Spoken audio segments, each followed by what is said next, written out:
Maka bila kata mengakhiratkan dunia itu dikaitkan dengan kebaikan, kebaikan yang membawa jiwa kepada Allah, sudah pasti berbalik dengan isu kita tadi, wajib bersihkan hati. Macam bulan lepas lah kita sentuh bab mesin scan hati, tuan. Kalau scan suhu ada, kalau Allah buat scan hati, naya kita.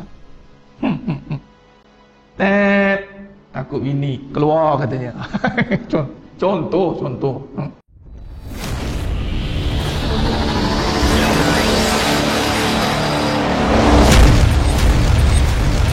Assalamualaikum warahmatullahi wabarakatuh. Sidang jemaah yang dirahmati Allah Subhanahu wa taala. Para tetamu-tetamu Allah yang dimuliakan pada pagi yang penuh barakah ini. Mudah-mudahan kita semua tergolong dalam golongan hamba-hambanya yang benar-benar bersyukur. Amin ya rabbal alamin. Alhamdulillah summa alhamdulillah ala kulli ni'mah. Pertama mula dan selama-lamanya, marilah kita sama-sama benar-benar merafakkan setinggi-tinggi kesyukuran kehadrat Allah Azza wa Jalla di atas segala kurniaan nikmatnya, dari sekecil-kecil perkara hinggalah sebesar-besarnya. Sekecil-kecil benda ni apa tuan-tuan? Itulah nikmat dunia. Kena pasak dalam hati kita ni, nikmat dunia ni kecil walaupun saiznya besar. Jangan tertukar nikmat dunia, jangan dibesarkan. Kalau besarkan dunia bermakna akhirat akan dikecilkan. Dia tidak boleh dua-dua besar. Dia nikmat dunia tu walaupun bentuknya besar, saiznya besar, celebrationnya besar, keraiannya besar, tapi hakikatnya kecil. Kul mata'ud dunya qalil, kata Allah dalam surah Nisa ayat 77.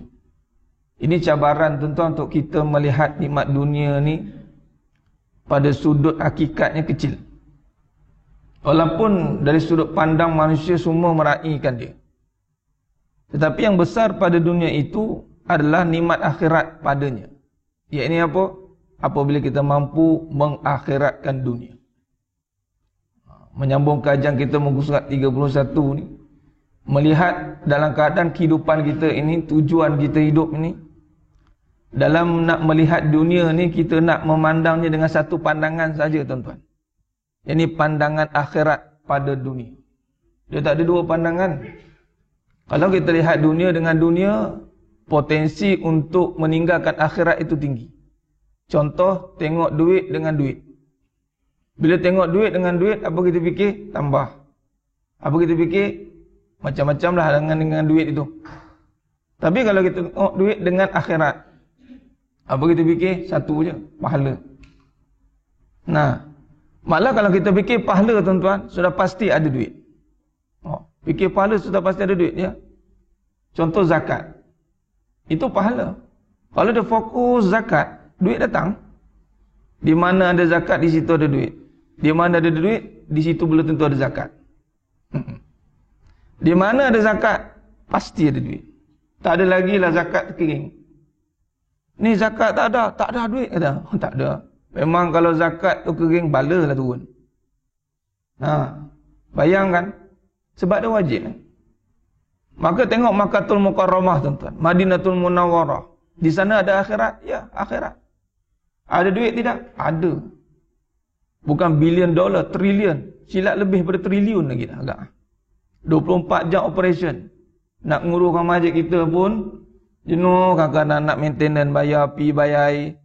Bukan 24 jam tuan. Bayang kalau Mekah, berapa nak bayar setiap bulan? Memang juta-jutanya bayar bil. Bil api juta-juta. Lampu kan kecil-kecil anak. Ni kira okey. Sana besar apa meluk tu. Jadi maknanya melihat dalam konteks kita nak membawa penglihatan dalam kehidupan ini dalam penglihatan hakikat. Penglihatan yang benar. Jadi melihat dengan jiwa. Melihat dengan hati, melihat dengan jiwa. Dan bila sebut melihat dengan hati, melihat dengan jiwa, datanglah tuntutan kewajipan membersihkan hati. Wajib membersihkan hati. Hati ni wajib dibersihkan. Sebab apa wajib dibersihkan? Kerana padanya itu nak diletakkan kemuliaan-kemuliaan. Dia nak letakkan ibadah pada hati. Contoh kita hari ini solat. Kita mesti datang dengan keadaan bersih daripada hadas. bersih, suci. Sebab tu dalam air mutlak suci lagi menyucikan. Boleh tak ambil air sirap? Air sirap bersih, suci, tapi dia tidak menyucikan. Bayangkan, kita kenal air, maknanya suci lagi menyucikan. Maknanya bukan sekadar suci pada zahir, hakikatnya suci. Suci lagi menyucikan. Maka dalam konteks ibadat ni tuan-tuan, dia bukan sekadar syariatan, bukan sekadar badan. Yang datang ini adalah jiwa, qalbu. Sebab tu dalam lihat rukun solat tu ada 3 kan. Pecah pada qalbi, qauli wa fi'li. Qauli wa fi'li kita nampaklah zahir bersih, datang kemah. Paling cantik kalau boleh datang dengan cantik-cantik lah tuan-tuan. Sebab apa kena pakai cantik? Jumpa Allah. Takkan nak berkira tuan-tuan. Jumpa Allah kalau boleh ada satu persalinan khas khusus. Ini khas. Ya ke Ustaz begitu? Lah secara dalil akli pun dah faham dah. Secara dalil akli, secara akal, kalau kita bertemu dengan high level punya achievement, kan kita akan biasa-biasa. Kalau dengan manusia kita boleh menjaga penampilan, takkan dengan Allah. Ustaz, Allah tak tengok, dia dalil lagi tu. Allah tak tengok Ustaz. Innallaha la yanzuru ila suwarikum wa amwalikum. Allah tak tengok rupa dan harta kamu. Memang Allah tak tengok, kita pula tengok. Kita pula tengok-tengok. Ini kalau betul kita boleh biasa, mana-mana tempat kita biasa. Jumpa sultan ke, jumpa apa ke, biasa je. Pergi kerajaan ke, pergi protokol ke, biasa. Sebab apa? Sama saja. Tapi dalam keadaan yang mana dunia ini ada protokol, maka akhirat pun ada protokol. Ada protokolnya. Apabila kita wajib bersihkan hati itu, sebab kita nak mengakhiratkan dunia. Yang mampu melihat dunia dengan akhirat. Itu hati. Hati yang sudah dibersihkan. Bersih hati ini wajib. Wajib bersihkan hati. Kerana ia satu tuntutan. Kerana kita nak gunakan hati untuk amalan. Habis Ustaz, dalam perbincangan sakit hati, tawar hati, susah hati, itu hati yang kotor. Hati yang sakit. Mari, qalbun mari. Kalau dibiarkan, kalau sakit tidak dirawat, mati. Sebab tu kadang-kadang ibadatnya tawar, hambar. Tak semangat dia. Dia ibadat tidak membawa kepada wabashiril ladina amanu. Tidak akan kabarkan berita gembira bagi orang beriman dan beramal soleh. Seruan itu tidak kena pada dia. Sedangkan Allah kata dah, wabashiril ladina amanu wa amilus solihat. Kabarkan berita gembira bagi orang yang beriman dan beramal soleh. Ada orang tanya saya, Ustaz, kalau semua suruhan saya dah buat, tapi masih tawar hati itu kenapa? Nampak tu satu kenyataan dia apa? Semua suruhan dia dah buat, tapi masih tawar hati. Lalu saya mau jawab, belum buat lagi suruhan. Sebab kita tak bolehlah mengiyakan suruhan dia dah buat kalau dia masih ada tawar hati. Sebab setiap suruhan yang dilakukan itu pasti akan menghidupkan hati. Malah hati yang hidup itu tidak akan rasa istilah tawar. Tak, saya layan suami saya ni macam tunggu ya kan ya. Ya tak ya je. Bukan soal ya tak ya. Amalan itu diterima oleh Allah. Allah campakkan dalam hatinya ketenangan. Walaupun tidak mendapat sambutan. Tak ada, orang tak peduli.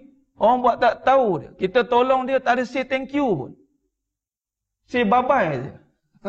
Bagi bye-bye. Bye-bye je. Malah tidak memberi satu kata kecil hati. Tak ada. Sebab apa? Kita buat itu kerana Allah bayar dah.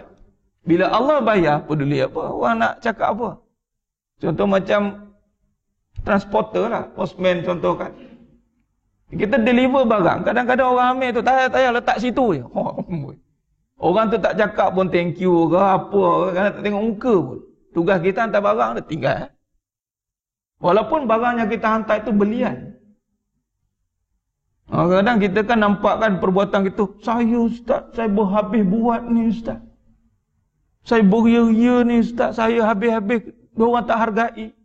Bukan diorang tak hargai. Kita tak hargai amalan itu. Kita yang gagal menghargai amalan itu. Bukan orang yang menghargai. Kalau kita menghargai amalan itu, amalan yang tinggi di sisi Allah. Kita tak peduli orang kata apa pun kat amalan itu. Tak kisah pun. Tapi ini semuanya mesti bermula dengan bersihkan hati. Hanya hati yang bersih saja yang mampu melihat dunia ini dalam satu sudut pandang, akhirat. Tuan Sayyidina Imam kata Allah SWT. Ini tugasnya cukup berat sebenarnya. Kerana kalau kita tidak mengakhiratkan dunia, ini istilah kajian ni, hakikat kehidupan ni, istilahnya mengakhiratkan dunia. Nah, pengganya atas tu. Kalau kita gagal meletakkan dunia ini sebagai tujuan untuk akhirat, bermakna ada dunia untuk apa, tuan-tuan? Untuk dunia lah. Bila dunia untuk dunia, dikira tidak oleh Allah. Sebab tu ada orang, dia nak dunia tapi bila dah dapat, dia kecewa. Contoh, kita ambil mudah-mudahlah rumah tangga. Saya suka bagi contoh rumah tangga ni, senang nak faham. Nak lagi kalau rumah tangga-tangga, lagi cepat faham. Cerah masa depan.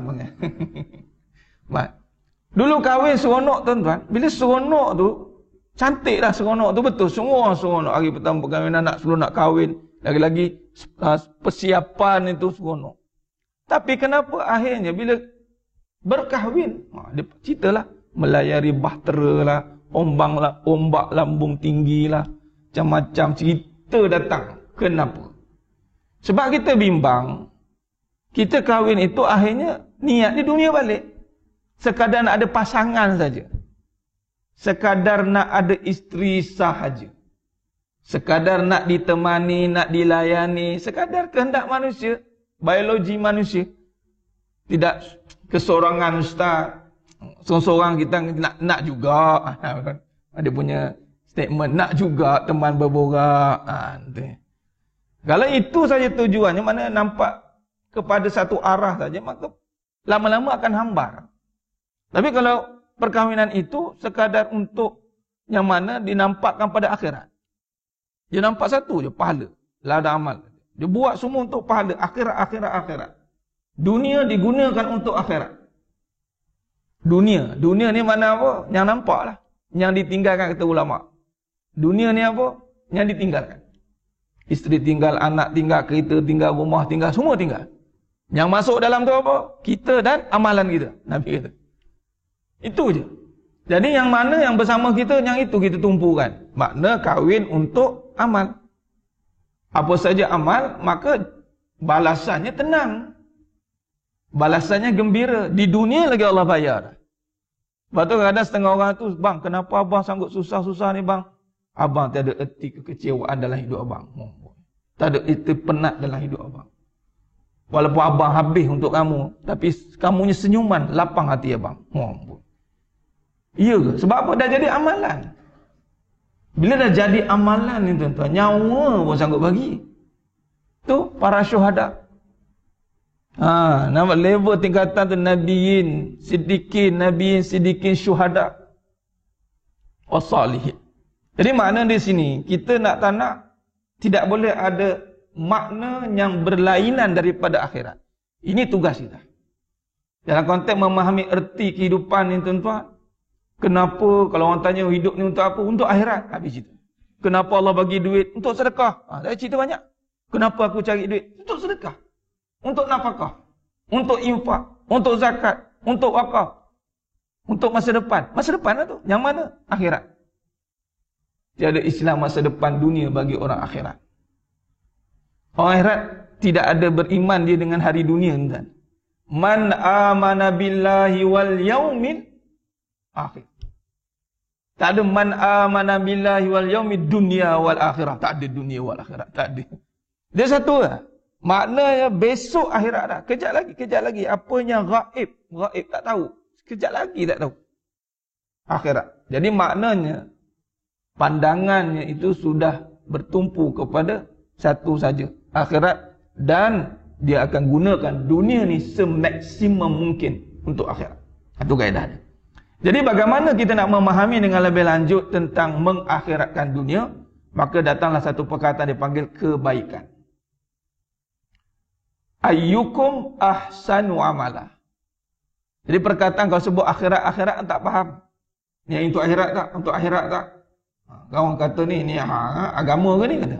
Biasalah. Setengah kalau tak faham, diingat perbincangan ni diagamakan. Sedangkan kalau kita lihat pada akhirat itu, ditumpukannya adalah kebaikan. Kalau sebut begini berbeza tuan-tuan. Ni apa kebaikannya ni? Ini apa untuk apa ni? Ni ada duit banyak, apa kebaikan dia? Dan kebaikan ni pula dikaitkan dengan apa? Dengan jiwa. Kebaikan bukan dengan kebendaan dia tuan-tuan. Kebaikan ni dia membawa kepada jiwa yang ada Allah. Maknanya adanya dunia ini membawa kebaikan, bermakna makin dekat dia dengan Allah.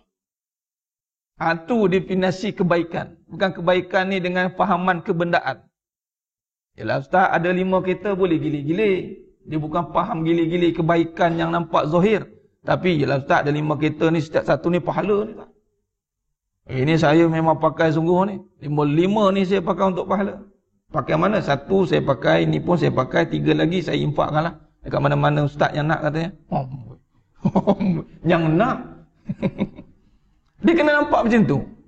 Orientasinya begitu. Kebaikan itu membawa kepada orang yang benar-benar beriman. Itu kebaikan. Sebab definisi kebaikan itu adalah hasanah. Hasanah. Kita minta pada Allah Ta'ala dalam surah Baqarah 201. Rabbana atina fid dunya hasanah. Bila kata hasanah, itu adalah berkaitan tentang Allah. Apa saja yang digunakan pada dunia ini membawa kita ingat kepada Allah. Itu kebaikan. Malah kata Nabi SAW dalam satu hadis, mafhum hadis, ad-dunya mal'unatun. Mal'unun ma fiha illa zikrullah. Ad-dunya, dunia. Mal'unatun, terlaknat. Mal'unun ma fiha, semuanya yang padanya. Illa, kecuali zikrullah. Yang membawa ingat kepada Allah. Jadi kira lah. Kalau setiap perkara yang pada dunia ini membawa kita ingat kepada Allah. Apa kategori ingat pada Allah? Menenangkan. Makin banyak duit, makin tenang. Banyak ingatlah tu.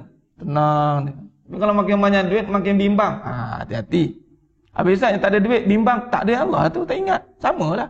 Makam ni sama. Kalau tak ada tu membimbangkan, ya. Bimbang, tak tenang, gelisah. Bukan sebab tak ada duit. Tak ada Allah. Ni kita jelas tuan. Apa cirinya? Itu tenang. Ala bizikrillah. Hanya dengan ingat Allah. Tatma'innul qulub. Ini kita kena bagi definisi yang jelas. Kita tak boleh kata, ni tak tenang, ni tenang. Perkataan tu kita kena letak pada tempatnya. Kalau tenang, dekat dengan Allah. Tenang dengan Allah. Gelisah, tiada Allah. Nak statement begini yang payah nak buat ni. Tak ada Allah. Tak ada ni bermakna, bukan dia tidak berjaya. Tapi waktu itu dia lalai. Dia lupa, ghaflah. Sebab itulah Nabi kata mafhum hadis, perbaruilah iman kamu dengan perbanyakan la ilaha illallah. Itu ada kaitannya dengan ini. Maka bila kata mengakhiratkan dunia itu dikaitkan dengan kebaikan, kebaikan yang membawa jiwa kepada Allah, sudah pasti berbalik dengan isu kita tadi, wajib bersihkan hati. Macam bulan lepas lah kita sentuh bab mesin scan hati tuan. Kalau scan suhu ada, kalau Allah buat scan hati, nyaya kita. Takut bini keluar katanya. Contoh. Takut Allah lulus katanya. Memang masuk masjid tidak boleh dia takut selain Allah. Wala khaufun alaihim wala hum yahzanun. Dan satu, tiada ketakutan yang akan berlaku akan dia. Dan lam yakhsha illallah. Surah Baqarah ayat surah Taubah ayat 18. Lam yakhsha illallah. Takut yang umpamakan sifatlah, bukan takut yang zahir. Takut langgar kita, takut kerat, takut fizikal itu takut adat. Dia ada dua takut ni, takut hakikat, takut syariat. Takut syariat yang dibenarkan. Contoh yang membawa kepada kemudaratan. Yang luka, yang mati, menjaga nyawa. Tapi kalau takut hakikat, yang benda-benda yang tak pasti. Tentang rezeki, itu tentang hakikat. Tentang kasih sayang, sifat-sifat yang tersembunyi yang kita takutkan. Tapi kalau itu memang menakutkan Ustaz, mudarat besar tu kan. Yelah, ada yang mudarat sampai kerat pun ada. Itulah. Dia sampai takut fizikal lah. Baik. Maka di sini, makna jiwa yang sihat itu yang tenang. Bebas dia daripada sebarang ketakutan yang berkait dengan kebendaan. Rupanya yang membawakan hati kita takut ni adalah kebendaan. Kebendaan tuan-tuan. Jadi macam mana nak hilangkannya itu adalah dengan kita memikirkan kebaikan pada kehidupan. Dan kebaikan itulah yang nak dibawa balik. Kebaikan itulah. Ayyukum ahsanu amala. Maka kebaikan ini pelaburannya kebendaan. Benda itu akan dilaburkan untuk kebaikan. Itu dia. Maka di situlah akan datangnya zahirnya di dunia ini dipanggil rahmatan lil alamin. Inilah rahmat pada seluruh alam. Maka jiwa yang bersih ini akan membawa rahmat, ketenangan, rahmat, keselamatan. Yang mana apabila orang duduk dengan dia itu mendapat banyak kebaikan dari sudut manfaat pada diri dia. Ini kalau kita boleh lihat pada baginda Nabi SAW. Begitu baginda Nabi SAW pada susuk tubuhnya sahaja, subhanallah, dia panggil tabarruk. Ada barakah dia. Ni yang kita nak. Maknanya orang datang dengan kita bukan kerana benda yang ada pada kita. Hati-hati. Kadang-kadang ada orang kata, saya ni dipergunakan ustaz. Kenapa dipergunakan? Akhirnya ambil kesempatan. Kemungkinan kita zahirkan kebendaan. Itu sajalah. Orang rapat dengan kita bukannya benar-benar nak rapat. Dia nakkan apa yang ada pada kita. Kebendaan. Sebab mungkin kita pun orientasinya kebendaan. Tapi kalau kita ni benar-benar kebaikan yang membawa kepada lillah. Ya, ini bukan benda. Berkawan itu lillah. Bertolong-tolongan itu bukan kerana kebendaan tetapi kerana nak silaturahim contoh. Tak ada apa-apa intention lain. Kita nak beramal bersama, kita nak berjemaah bersama, kita nakkan tolong menolong. Sekiranya kamu susah tolong, bukan nanti aku susah nanti kau tolong, sekarang aku tolong nanti kau tolong balik. Tak ada intention begitu. Maka itulah dipanggil kebaikan yang membawa rahmat itu pada Nabi SAW. Anda tengok Nabi SAW selesai masalah dah, tak fikir apa dah, subhanallah. Malah kalau kita lihat di Raudah, tuan-tuan, cuba tengok di Raudah. Nak tengok rahmat ni macam mana Allah zahirkan di Raudah. Sekarang mungkinlah PKP ni kan, COVID ni. Kalau dulu tuan-tuan sebelum PKP tu nak tengoknya kosongnya Raudah tu, tahu bila. Kau turun dululah, aku tunggu kosong. Memang kau lah kosong ni. Tak jumpa tuan-tuan. Ingat pukul 2 pagi, 3 pagi tak tidur ke mak ni. Tengok-tengok depa tidur kat situ. Hai, penuh kata. Ya Allah. Nak tak nak Allah. Kena. Maknanya manusia. Ni panggil ibrah. Maknanya kebergantungan, kebaikan ni maksudnya manusia tidak akan jauh daripada kita. Dia rapat dengan kita. Bukan sebab nak benda pun, sebab dia duduk, dia tenang. Itulah alim ulama yang memang orang akan kerumun dia. Dan bagi Nabi SAW, dikerumuni di pelusuk dunia. Sebab kebaikan yang ada pada jiwanya. Malah inilah yang didambakan oleh makhluk kepada Khalik, yakni Allah. Sebenarnya bila kita dengan Allah Ta'ala ni bukan kita nak apa yang dipanggil selain Allah. Yakni hanya meminta kepada apa yang ada pada Allah ni. Contoh, dia nak dekat dengan Allah ni kerana dia susah. Bila dia senang, dia jauh daripada Allah. Itu bukan kebaikan. Itu kebendaan. Malah kalau dalam definisinya itu ada niat dalam niat. Tidak ikhlas. Tidak dia datang pada Allah itu dengan benar-benar jujur dalam hatinya untuk menyembah Allah. Kerana kebaikan yang begitu banyak yang Allah berikan kepada kita.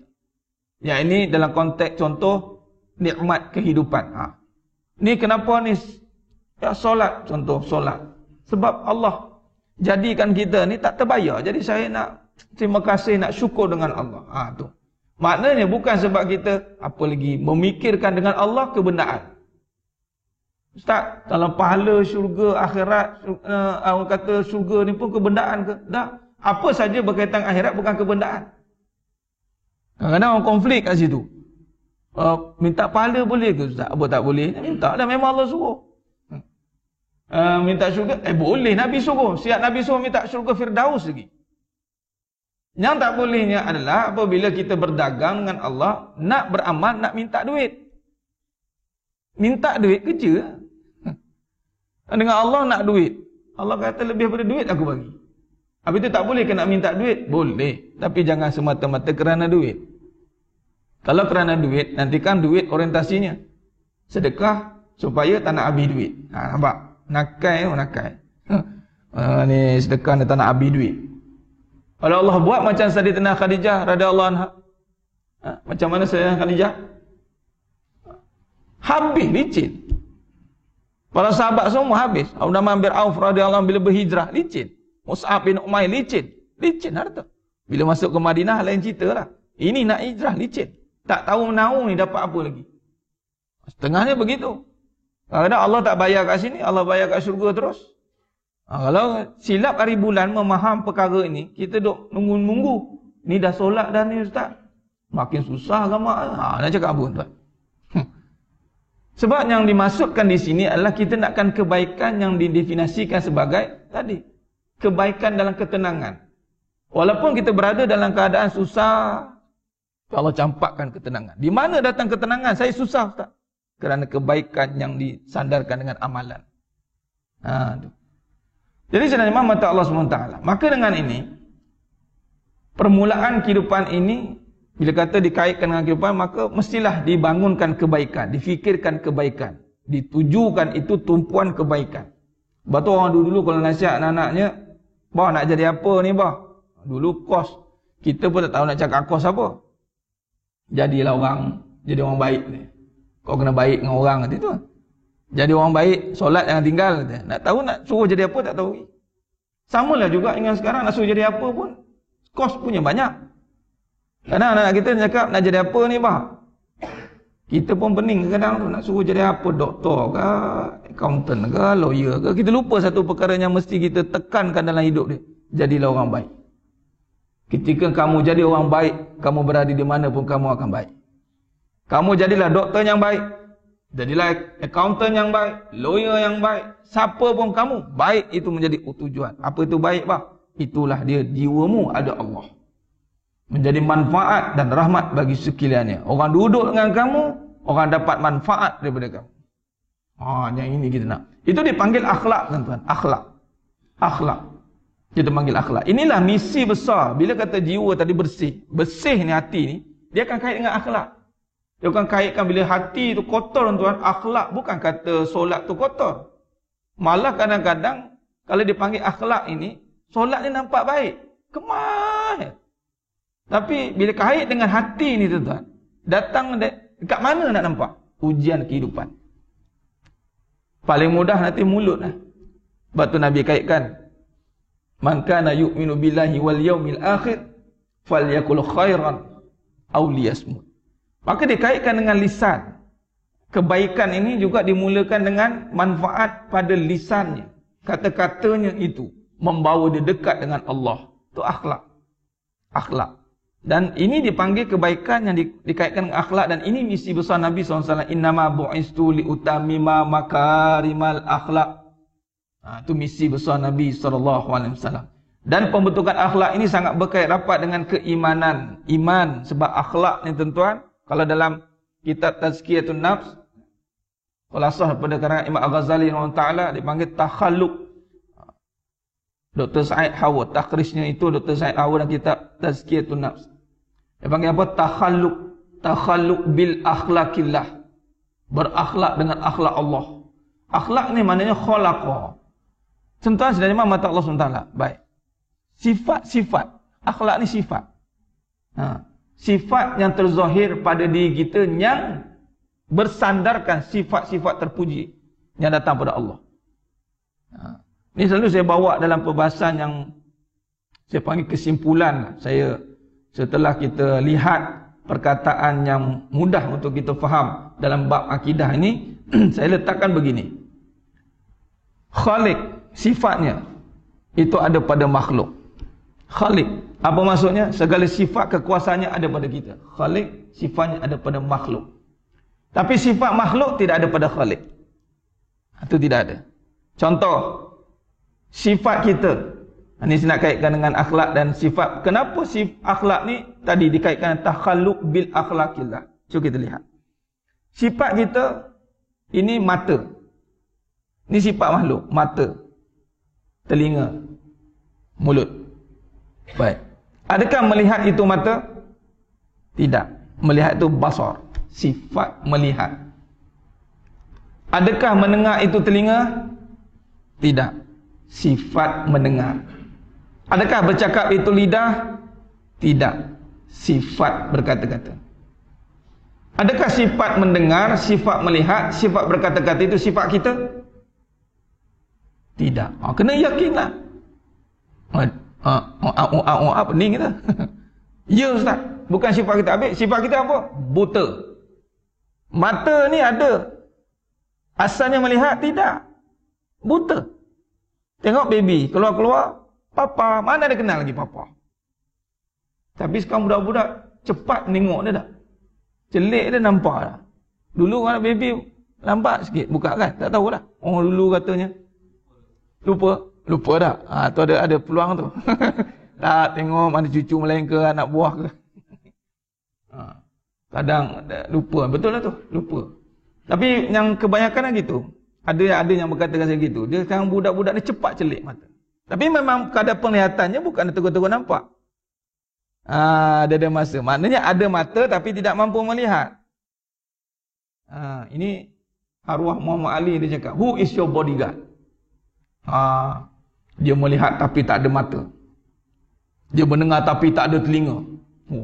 Dahsyat bodyguard. Dia ada di saat kita diperlukan. Dia cakap ada orang interview dia. Baik. Jadi maknanya di sini tadi, sifat kita itu buta, pekak, bisu. Jadi di saat kita menggunakan sifat, ni kata berakhlakul karimah, melihat yang baik. Kerana bukan sifat kita. Mendengar yang baik. Berkata-kata yang baik. Ni kalau ngaji sifat 20. Tapi kalau sifat yang mana bersifat, contoh, kasih sayang, itu bukan sifat kita juga, sama. Kasih sayang itu sifat Allah. Ar-Rahman, Ar-Rahimi. Pada kita, mayit, mati, jasad. Mana ada orang kahwin nakkan jasad saja. Saya nakkan roh, jiwa abang. Kan dia minta kadang tu. jiwa. Soul. Kata tanya balik, soul tu apa? Abang lah, bukan. Kita ulang ngaji kan. Kita nafikan. Tiada sayang pada abang. Sayang ada hanya pada Allah. Luar biasa. Isbatkan balik. Betul ni tak. Kalau dia tengok kita yang punya sifat, maka kita tidak akan bersifat baik. Sebab sifat manusia itu lawan kepada sayang, lawannya benci. Dia akan jadi buruk. Memang pada benda tu akan jadi buruk. Sebab tu kalau lihat manusia ini, jika dia tidak ada Allah, memang dia akan buat qalu ataj'alu fiha may yufsidu fiha wa yasfiku dima. Memang manusia Allah jadikan dia begitu. Kalau dia tidak dididik kepada Allah, memang boom dia akan buat kerosakan. Memang begitu, malaikat dah cakap dah. Cuma Allah kata, qala inni a'lamu ma la ta'lamun, kau tak tahu apa yang kau tahu, maka Allah tiupkan dalam hati manusia. Ini yang menjadi hebat, kerana manusia membawa maqam, menterjemahkan akhlakul karimah, sifat-sifat yang terpuji. Nah itulah kita, sebab tu kita jadi mulia, itu bukan kerana benda, kerana sifat Allah yang ada pada kita. Subhanallah. Yang ini yang kita kena highlightkan. Dan inilah ciri orang beriman, maka apabila melihat dia dengan melihat penglihatan yang datang daripada Allah, maka sudah pasti melihat dia itu dengan Allah. Bila kata dengan Allah, Allah nak dunia ke tidak? Tidak. Allah nakkan kebaikan pada dunia. Sifatnya. Contoh, tengok benda, ingat Allah. Tengok benda, ingat Allah. Tengok duit, ingat sedekah. Macam tu. Tengok isteri, ingat kasih sayang Allah. Tengok suami, ingat kasih sayang Allah. Itu cara dia. Baik. Jadi sebenarnya mata Allah SWT. Maka di sini kita simpulkan dia menjadi sebagai amal soleh. Amal yang soleh. Semua perkara ini bila kaitkan dengan sifat-sifat yang baik, akhlakul karimah, maka perbincangan itu adalah amal soleh. Amal yang sentiasa diperbaiki, yang dimurnikan. Perbuatan baik kita, contoh dunia ni mal'unatun. Mal'unatun. Dunia, senang ceritalah, kita sebut dunia ni umum. Duit ni terlaknat. Kita terus letakkan. Duit terlaknat, isteri terlaknat, suami terlaknat, anak terlaknat. Kita pun terlaknat diri kita. Illa, melainkan zikrullah. Letakkan dia dengan kebaikan. Maka di situ kerja-kerja islah. Kerja-kerja pembersihan. Kerja-kerja membawa manusia. Inilah ijrah besar Nabi SAW. Membawa manusia itu kerja islah. Salah ni maknanya memurnikan. Bukan dah kata, dah maksum tak ada dosa. Itu makam Nabi. Nabi-Nabi ya maksum tak ada dosa. Kita ni adalah mengislahkan. Sehinggalah isteri itu menjadi isteri salehah. Apa isteri salehah? Isteri yang hanya membawa ingat kepada Allah. Suami yang saleh. Tu ayyukum ahsanu amala, amal saleh tu. Sebab kita tak nak gunakan dunia ini tempat laknat. Contoh, apabila dunia kita gunakan untuk dunia, contoh sekadar teman.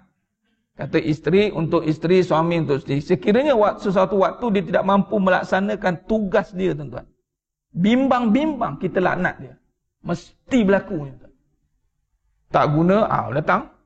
Tak umpama, kamu ada ni macam tak ada. Banyak kes-kes begitulah berlaku. Dia mula laknat. Datanglah sifat dunia yang kita tanpa sedar pun ada dalam hadis. Ad-dunya mal'unatun. Kita akan laknat dia. Benda-benda yang tidak bawa ingat kepada Allah, sampai satu tahap kita tak dapat apa-apa benefit daripada perkara itu, kita akan laknat dia. Beli mahal, tak ada kebaikan. Mula keluar. Itu kadang-kadang kita takut tu. Datanglah kata-kata kesat, kata buruk, kata-kata yang boleh merosakkan, malah kata-kata yang meremehkan nikmat Allah. Kita remehkan dia kerana kita tidak bawa dia dekat dengan Allah. Baik, jadi istilahnya mata Allah SWT.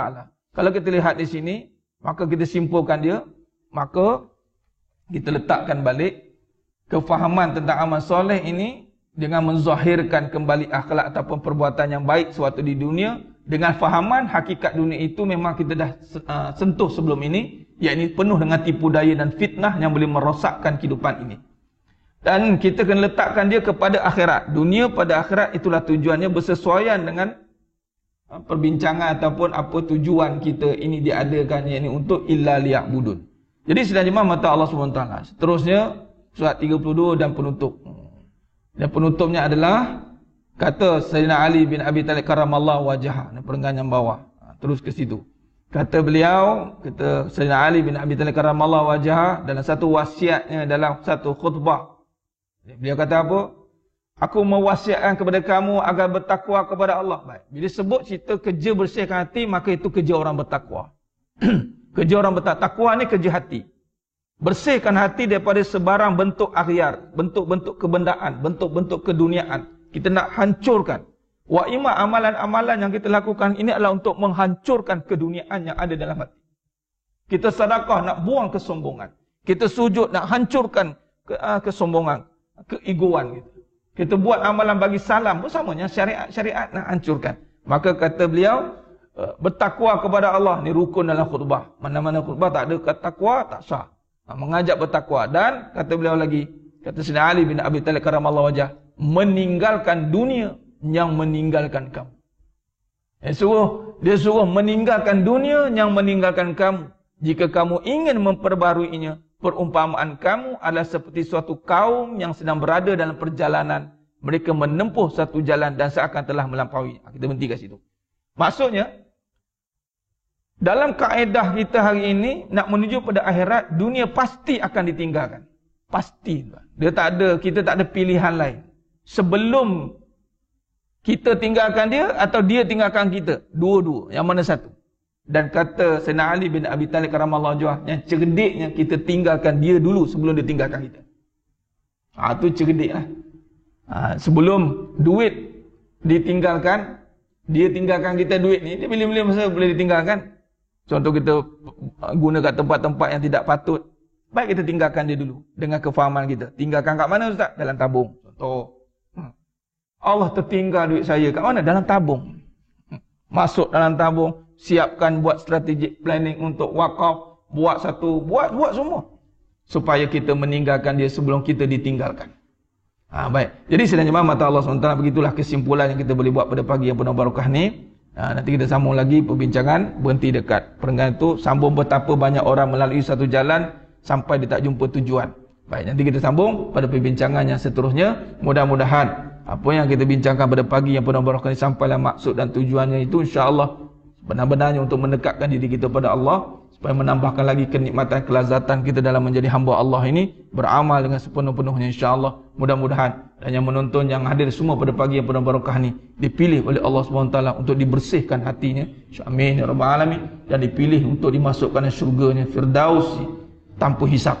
Amin ya rabbal alamin. Aqulu qouli hadza wa astaghfirullahal azim li wa lakum wa bila taufiq wal hidayah. Assalamualaikum warahmatullahi wabarakatuh. Kita tangguh dengan tasbih kafar surat Al-Asr. Barakallahu.